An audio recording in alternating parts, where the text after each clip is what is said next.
एक वक्त था जब चाइना का कोबोकी इलाका सिर्फ उड़ती हुई रेत और वीरानी की पहचान बन चुका था।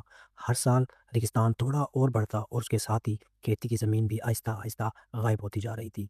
लोग समझते थे कि इस जगह को दोबारा हरा भरा बनाना मुमकिन नहीं, लेकिन फिर एक ऐसा आइडिया सामने आया जिसने सबको हैरान कर दिया।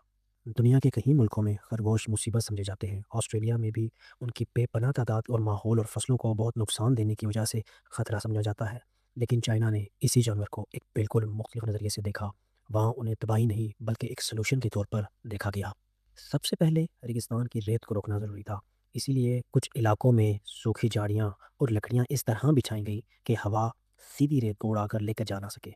फिर ऐसे दरख्त लगाए गए जो कम पानी में भी जिंदा रह सकें। इन दरख्तों ने आहिस्ता आहिस्ता रेगिस्तान की सख्त मिट्टी में अपनी जड़ें जमाना शुरू कर दी।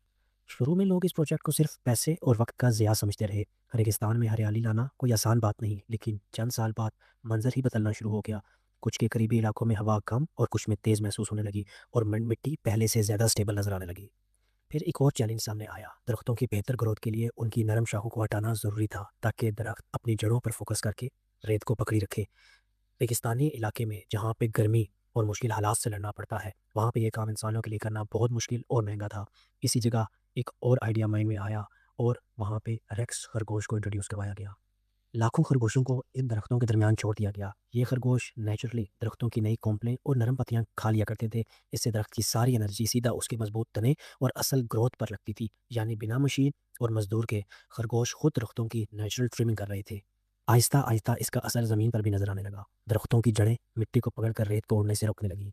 खरगोशों का नेचुरल वेस्ट मिट्टी के लिए खाद बन गया, जिससे ज़मीन की क्वालिटी बेहतर होती गई। साथ ही घास के बीज भी फैलते रहे और रेगिस्तान के कुछ हिस्सों में सब्ज़ा उगना शुरू हो गया। कुछ ही सालों पहले जहाँ सिर्फ सूखी हवा और रेत थी, वहाँ अब छोटी छोटी हरियाली की लकीरें नजर आने लगी। मुकामी लोगों ने भी इस प्रोजेक्ट से फ़ायदा उठाना शुरू किया। किसी ने खरगोश पालना शुरू कर दिए, किसी ने फार्मिंग और किसी ने प्लांटेशन में हिस्सा लेना शुरू कर दिया।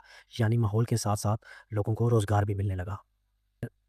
बाद में चाइना ने इसी इलाके में सोलर पैनल्स भी लगाए। यही पैनल सिर्फ बिजली पैदा नहीं करते थे, बल्कि ज़मीन को शदीद धूप से भी बचाते। इसी से मिट्टी में नरमी ज़्यादा देर तक रहती और पौधे बेहतर ग्रो करते। खरगोश यहाँ भी घास को कंट्रोल करने के लिए काम आते रहे।